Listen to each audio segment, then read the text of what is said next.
గారు ఈ రాష్ట్ర ప్రజలకు ఇచ్చిన సందేశం తీవ్ర నిరాశకు గురి చేసింది అధ్యక్ష. ఎందుకంటే ఈ 9 నెలల వాస్తవ పరిస్థితులకు గవర్నర్ గారి ప్రసంగం విరుద్ధంగా ఉంది అధ్యక్ష. అసలు ఈ రాష్ట్ర ప్రభుత్వం రాసిచ్చిన ప్రసంగంలో పూర్తిగా అవాస్తవాలు అసత్యాలు ఉన్నాయి అధ్యక్ష.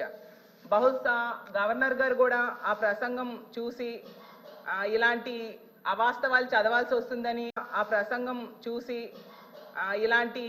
అవాస్తవాలు చదవాల్సి వస్తుందని మనసులో బాధపడి ఉంటారని అనుకుంటున్నాను అధ్యక్ష. ప్రతిరోజు అధికార పార్టీకి చెందిన నాయకులు బయట ఎలాంటి అవాస్తవాలు మాట్లాడతారో అవే ఆ ప్రసంగంలో రాసివ్వడం జరిగింది అధ్యక్ష. అలాగే గవర్నర్ గారి ప్రసంగంలో కూడా అధికార పార్టీ తమ రాజకీయ ప్రసంగంగా మార్చుకోవడం నిజంగా చాలా దురదృష్టకరం అధ్యక్ష.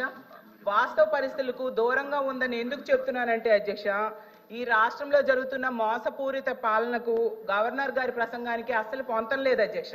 ప్రసంగంలో ఎక్కడ చూసినా కూడా అధ్యక్ష గొప్పలు చెప్పుకుంటూ ఈ ప్రభుత్వం డప్పులు కొట్టుకుంటూ ఉన్న పరిస్థితి కానీ ఈ రాష్ట్రంలో ప్రజలు మాత్రం తమ చెప్పులతో తాము కొట్టుకుంటున్నారు అధ్యక్ష.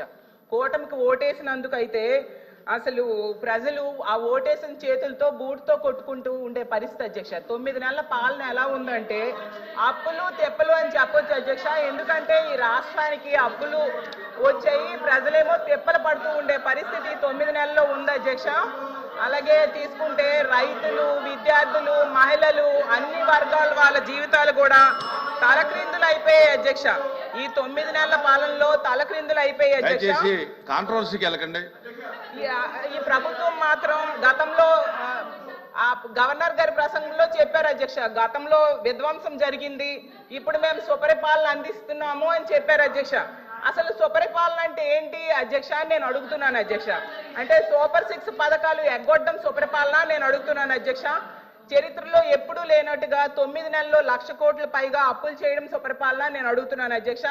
రోజుకి 50 మంది మహిళలపై అఘాయిత్యాలు నేరాలు జరగడం సుపరిపాలన నేను అడుగుతున్నాను అధ్యక్ష.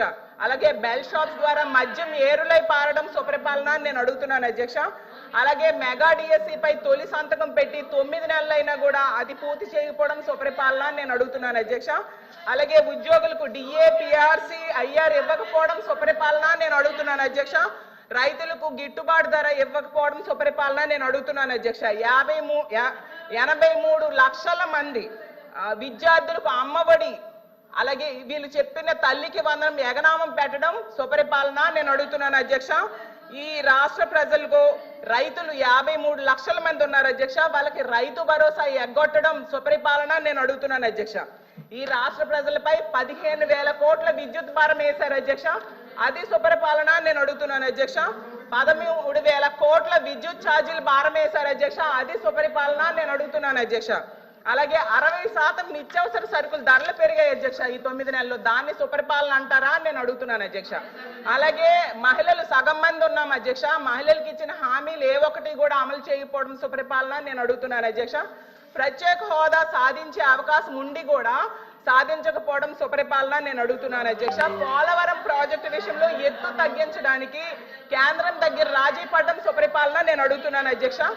ఎంత దారుణంగా ప్రజలను ఇబ్బందులు పెట్టి మోసం చేస్తూ తమ పరిపాలన సుపరిపాలన అని చెప్పుకోవడం ఎంతవరకు సమంజసమని ఫైనల్ గా నేను అడుగుతున్నాను అధ్యక్ష. అలాగే ఉద్యోగాల కోసం గవర్నర్ గారు చెప్పారు అధ్యక్ష, 9 నెలల్లో 4 లక్షల మంది యువతకు ఉద్యోగాలు ఇచ్చేసామని చెప్పారు అధ్యక్ష.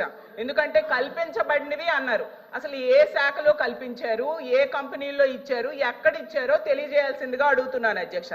ఎందుకంటే పరిశ్రమలు గ్రౌండ్ అవ్వకుండానే ఉద్యోగాలు ఇచ్చేసారని ఎలా చెప్తారు అధ్యక్ష? 4 లక్షలు కాదు అధ్యక్ష, 9 నెలల్లో 4 ఉద్యోగాలు కూడా ఇవ్వలేదు అధ్యక్ష. గతంలో జగన్మోహన్ రెడ్డి గారు ముఖ్యమంత్రిగా ఉండేటప్పుడు కేవలం 6 నెలల్లో 1,25,000 ఉద్యోగాలు ఇవ్వడం జరిగింది అధ్యక్ష.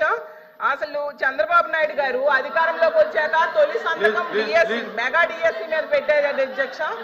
6 నెలల్లో మెగా డిఎస్సి అధ్యక్ష. ధన్యవాదాలు. ఇక్కడ తెలుగును అవమానించడం అధ్యక్ష. తెలుగు చదువుకుంటే సాఫ్ట్వేర్ ఉద్యోగాలు వస్తాయా అని అడగడం అన్నది నిజంగా అబ్జెక్టబుల్ అధ్యక్ష. ఏం తెలుగు చదువుకున్న వాళ్ళు కలెక్టర్లు కాలేదా? తెలుగు చదువుకున్న వాళ్ళు ఇంకా పెద్ద పెద్ద పొజిషన్లో లేరా? తెలుగు వాళ్ళు ఈ రోజు ఢిల్లీలోని పెద్ద పెద్ద పొజిషన్స్ లో లేరా అధ్యక్ష? తెలుగు మీడియంలో చదువుకున్న వాళ్ళందరూ కూడా ఈ రోజు మంచి మంచి పొజిషన్స్ లో ఉన్నారు. తెలుగు చదువుకుంటే సాఫ్ట్వేర్ ఉద్యోగాలు రావు అన్న పదాన్ని అతను ఇత్తుగా చేసుకోవాలి అధ్యక్ష. విత్డ్రా చేసుకోవాలి అధ్యక్ష, చేయమని అధ్యక్ష. అది ఓడ్ తెలుగుని గౌరవించే ఎవరైనా తెలుగు ప్రజలుగా తెలుగు రాష్ట్రాల్లో ఉండి తెలుగు శాసన మండలి సభ్యులుగా ఉండి తెలుగు రాష్ట్రాల్లో శాసన మండలి సభ్యులుగా ఉన్న వాళ్ళు తెలుగును అవమానించడం అన్నది నిజంగా చాలా దురదృష్టకరం అధ్యక్ష. దీన్ని మీరు ఎట్టి వేస్తున్నది విత్డ్రా చేసుకోవాలి అధ్యక్ష. ఫోర్స్ విత్డ్రా చేసుకోవాలి, లేకపోతే మీరైనా విత్డ్రా చేయాలి. కూర్చోండి కూర్చోండి మాధవ్ గారు కూర్చో చెప్పు ఉమేష్ గారు. అధ్యక్ష ఇక్కడ ఒక రెండు విషయాలు అధ్యక్ష. అంటే గవర్నర్ గారి స్పీచ్ కి సంబంధించి ధన్యవాదాలు తెలిపే తీర్మానంలో ఏదైనా సభ్యులు అబద్ధం అదే సత్యదూరం క్షమించండి అధ్యక్ష, సత్యదూరానికి సంబంధించిన అంశాలు చెప్పినప్పుడు కంపల్సరీగా మేము చెప్పాల్సిన బాధ్యత ఉంది. కంపల్సరీగా రిప్లైలు ఎవరైతే మంత్రి గారు చెప్తారో వాళ్ళందరూ కూడా చెప్తారు అధ్యక్ష. ఇప్పుడు మన సభ్యులు మాట్లాడినప్పుడు ప్రతిపక్ష హోదా గురించి మాట్లాడారు అధ్యక్ష. ఎందుకు ఈ సభలో మాట్లాడుతున్నానంటే ఆయన ఈ సభలో ఎత్తారు కాబట్టి విషయం చెప్పాలి అధ్యక్ష. ప్రతిపక్ష హోదా రావటానికి వాళ్ళకున్న సభ్యులు సరిపోతారని వాళ్ళకు వచ్చిన రూల్ బుక్ లో అధ్యక్ష చెప్పాలి. గురించి ప్రతిపక్షం గురించి అంత గట్టిగా మాట్లాడుతూ నిన్న గవర్నర్ గారి ప్రసంగంలో తమరు ఉన్నారు అధ్యక్ష. అధ్యక్ష గవర్నర్ గారి ప్రసంగంలో తమరు ఉన్నారు. ఒక పక్క మీరు, ఒక పక్క స్పీకర్ గారు, ఒక పక్క గవర్నర్ గారు మాట్లాడుతున్న సందర్భంలో ప్రతిపక్ష హోదా కావాలి అని చెప్పి అడగడం అన్నది ఎంతవరకు సభ్యత అధ్యక్ష? వీళ్ళు సభ్యత సంస్కారాల గురించి మాట్లాడుతున్నారేంటి అధ్యక్ష? ప్రతిపక్ష హోదా అనే విషయం ఈ సభకు సంబంధించింది కాదు. అది ఆయన మాట్లాడారు అధ్యక్ష. ఎవరు మాట్లాడారు చెప్పాలి. ఎవరు మాట్లాడినా ప్రజలు ఇవ్వలేదు. ఈ రోజు చంద్రబాబు నాయుడు గారు, పవన్ కళ్యాణ్ గారు, గవర్నర్ గారు ఇచ్చింది కాదు అది. ప్రజలు ఈ రోజు ప్రతిపక్ష హోదా ఇవ్వలేదు. మీరే ఒకనొక సందర్భంలో అధికారంలో ఉండేటప్పుడు అట్నుంచి తీసుకుంటే ప్రతిపక్ష హోదా పోతుందని చంద్రబాబు నాయుడు గారు పోతుందని మాట్లాడారు. మరి ఆ రోజు రూల్ అండ్ రెగ్యులేషన్స్ తెలీదా? ఆ రోజు సత్యబాబు గారు పెద్ద ఆయన సభలో ఉన్నారు అధ్యక్ష. అర్థం చేసుకోవాలి అధ్యక్ష. ఎక్కడ పడితే అక్కడ దీని గురించి మాట్లాడితే మేము మాట్లాడతాం.